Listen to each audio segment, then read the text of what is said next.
నమస్తే అందరికీ. కరీంనగర్ ఉత్కంఠ పోరులో కమలం కాషాయం వికసించిందనే చెప్పుకోవచ్చు. ముందు నుంచి ప్రతి సర్వే చెప్తున్నట్టు అక్యూరసీతో ప్రజా వాయిస్ కూడా సర్వే మొదలుపెట్టి గత 4 రోజుల క్రితమే కరీంనగర్లో ఎవరు గెలవబోతున్నారని చెప్పిండ్రు. కాంగ్రెస్ 12 నుంచి 10 సీట్లు గెలుస్తుందని ఇదే ప్రజా వాయిస్ ఇదే మేనంశాం చెప్పిండు. ఎగ్జాక్ట్లీ 12 సీట్లు కాంగ్రెస్ గెలిచింది. బీఆర్ఎస్ 9 నుంచి 10 సీట్లు గెలుస్తుందని ఇదే ప్రజా వాయిస్ ఇదే మేనంశాం చెప్పిండ్రు. ఎగ్జాక్ట్లీ 9 సీట్లు గెలిచింది. ఇక్కడ బీజేపీ మేము చెప్పిన అక్యూరసీ బీజేపీ 37 నుంచి 39 సీట్లు గెలుస్తుందని చెప్పినాం. బీజేపీ 30 సీట్లు గెలిచింది. వై బికాస్ అంటే బీజేపీ అభ్యర్థులే ఇండిపెండెంట్గా పోటీ చేసి చాలామంది 10 మంది ఇండిపెండెంట్లు అక్కడ పోటీ చేసి గెలిచిన నేపథ్యం ఉంది. ఇండిపెండెంట్ 10వ వార్డులో మా కొమరయ్య సార్ ఉంటాడు. కొమరయ్య సార్కు మంచి పేరున్నది, ప్లస్ స్కూల్స్ ఉన్నాయి. కొమరయ్య సార్ గెలుస్తారు అని చెప్పేసి ఇదే భారతీయ జనతా పార్టీ కార్యకర్తలకే మేనంశాం చెప్పిన పరిస్థితి కరీంనగర్లో ఉన్నది. కొమరయ్య సార్ కూడా గెలిచిన పరిస్థితి మాత్రం ఉంది. ఇక బీజేపీ ఓవరాల్గా 30 స్థానాలు గెలిచిండ్రు. ఎంఐఎం 3 స్థానాలు గెలిచిండ్రు. ఇండిపెండెంట్లు 10 స్థానాలు గెలిచిండ్రు. ఆల్ ఇండియా ఫార్వర్డ్ బ్లాక్ 2 స్థానాలలో పోటీ చేసిన పరిస్థితి మాత్రం ఉంది. ఎట్టి పరిస్థితుల్లోనూ మేయర్ స్థానం కరీంనగర్లో భారతీయ జనతా పార్టీకే వచ్చిందని చెప్పుకోవచ్చు.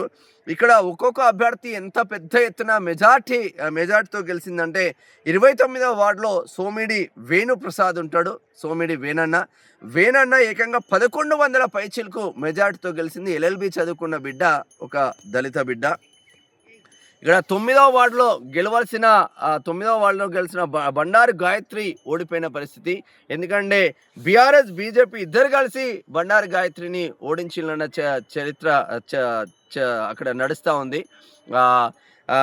వాస్తవంగా ఏంటంటే అటువంటి బిడ్డలు పైకి వస్తే ఇక్కడ క్వశ్చన్ చేస్తుందో అని చాలా వరకు వెళ్ళిన పరిస్థితి ఉంది. అంటే ఆల్మోస్ట్ మనం తిరిగిన అన్ని డివిజన్లలో కూడా విజయం సాధించాలనే చెప్పుకోవచ్చు. ఇక కమలం కరీంనగర్ మున్సిపల్ కార్పొరేషన్ పైన ఆ కాషాయ జెండా ఎగరవేస్తారు. మేము ఒక 9-10 రోజులు అక్కడ ఉండి కంప్లీట్గా ప్రజా వాయిస్ ఒక పర్ఫెక్ట్ టీంతో ముందుకెళ్ళి 66 డివిజన్లలో ఏం జరుగుతాయో అక్యూరసీతో చెప్పినాం. ఎంఐఎంకి మాత్రం వాత పెట్టిందని చెప్పుకోవచ్చు. కరీంనగర్ ప్రజలు అట్లీస్ట్ 6 నుంచి 8 సీట్లైనా గెలుస్తుంది అని సర్వేలు అని చెప్పినా మేము కూడా 6 నుంచి 8 సీట్లు గెలుస్తుంది అన్న చర్చ జరిగింది.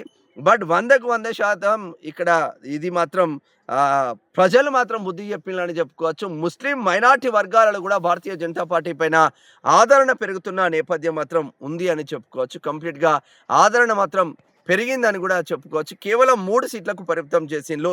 ఇక్కడ ఇంకొక చర్చ జరుగుతుంది. అక్కడ 37 డివిజన్ ఉంటుంది. ఆ 37 డివిజన్లో టింకు అనే అభ్యర్థి బంపర్ మెజార్టీతో గెలిచిన పరిస్థితి ఉంటుంది.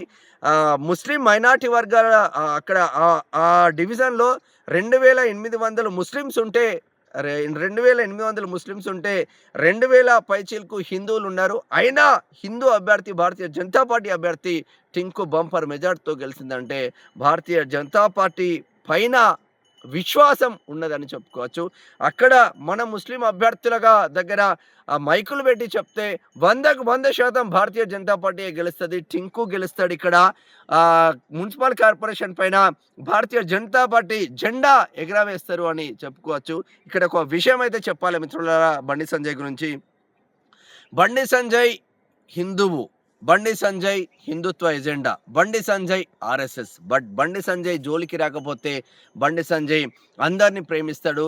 భారతదేశంలో పుట్టిన హిందువు అయినా, ముస్లిం అయినా, క్రిస్టియన్ అయినా భారతదేశానికి లోబడి మన భారతదేశ అభివృద్ధిలో భాగస్వామ్యం అయితే ఆయన ఎవరిని తిట్టే పరిస్థితి ఉండదు, ఆయన ఎవరిని కొట్టే పరిస్థితులు కూడా ఉండవు.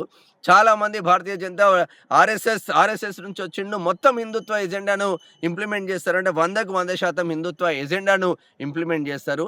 భారతదేశాన్ని నాశనం చేసే ముస్లింల పైన పోరాటం చేస్తారు, భారతదేశాన్ని నాశనం చేసే క్రిస్టియన్ల పైన పోరాటం చేస్తారు. హిందువులలో ఉండి భారతదేశాన్ని నాశనం చేసే ఆడు హిందువు అయినా కూడా వాడిపైన కొట్లాడే కేపబిలిటీ బండి సంజయ్కి దక్కిందని చెప్పుకోవచ్చు.